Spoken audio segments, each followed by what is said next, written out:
You're listening to Fitness Friday on 107.9 FM The Berg. I'm your host, Meg Boschin. Today, we're going to talk about self-care.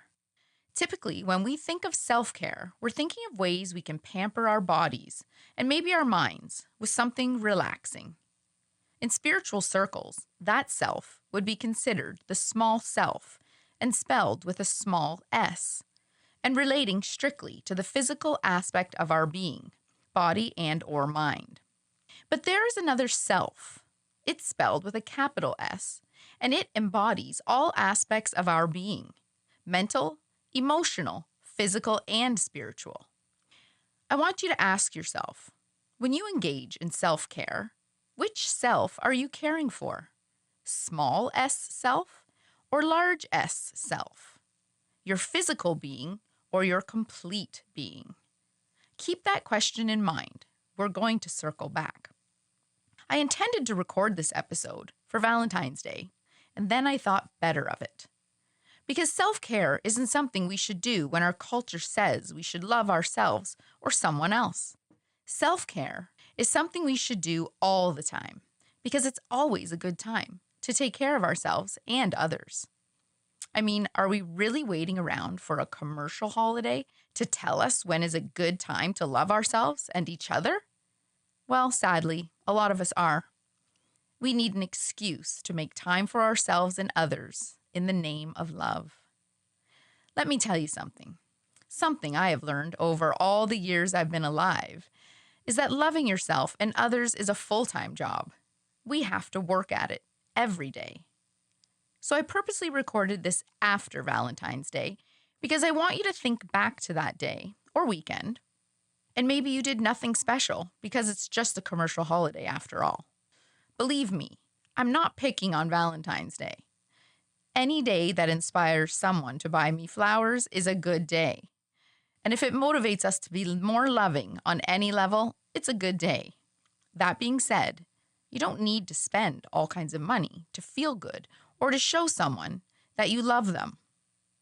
But even more specifically, I wanted to play this after Valentine's Day because I just want you to take a look back and see if Valentine's Day did motivate you to love yourself a little more.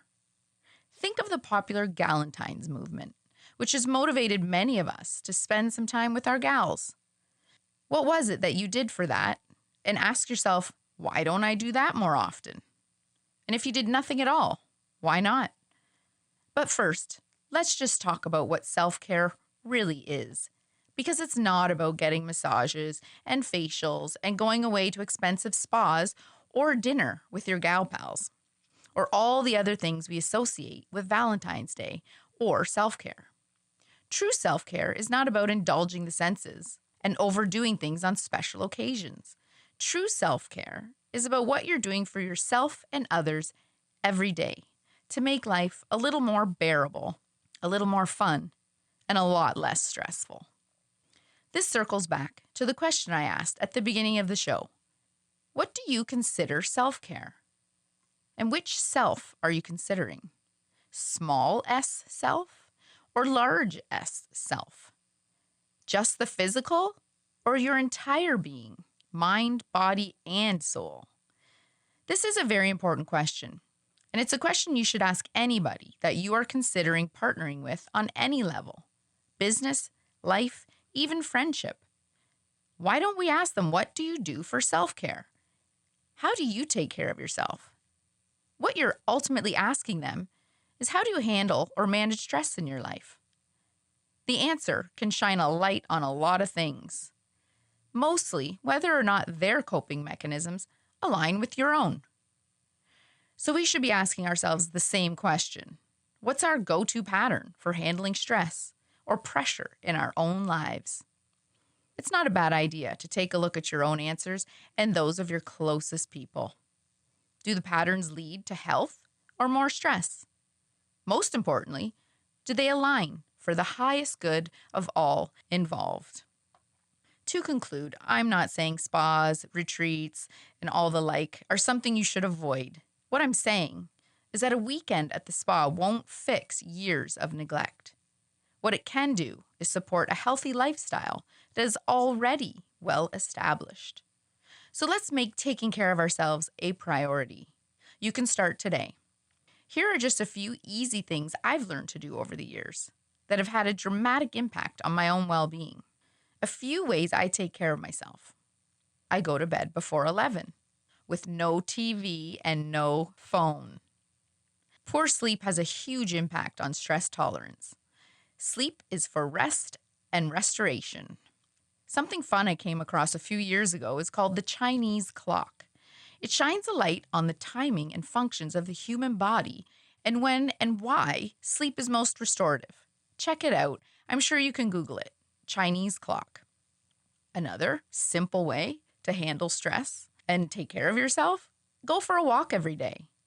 Early morning and evening is most beneficial when the sun is just rising or just setting. Remove the lenses from your eyes so the natural red light from the sun can reach the retina of your eyes and infuse your body with vitamin D. This also stimulates collagen production and regulation of hormones, and that's always a good thing. Next, if you're a busy mom, pick out your own and your kids' clothes the night before, or make lunches the night before. This can be a game changer. As moms, we know anything can happen in the night or the morning. It's always best to be prepared for anything. Also, start journaling. I know journaling can be intimidating. I put it right up there with meditation. In truth, both are very simple. It's the starting part that's tricky. Look for some workshops on journaling and meditation in your area. I know a place. We will be offering both at my new yoga studio, Ayama Club. Grand opening Saturday, February 28th. Mark it in your calendar. And lastly, folks, it can be as simple as taking a nap and as profound as being kind. I used to send my kids off to school by telling them, remember kids, be kind to others today. But even more importantly, be kind to yourself. All of these are free and all are extremely impactful. No excuses to not get started today.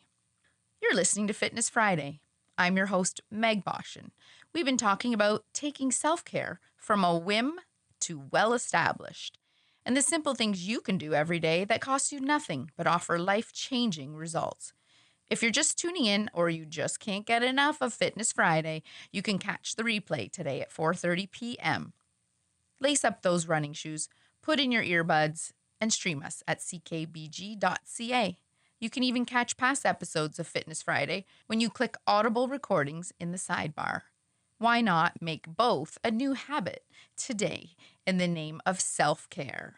And we'll catch you next week on another episode of Fitness Friday, when we will be talking about something you may be doing that can harm the people you love the most.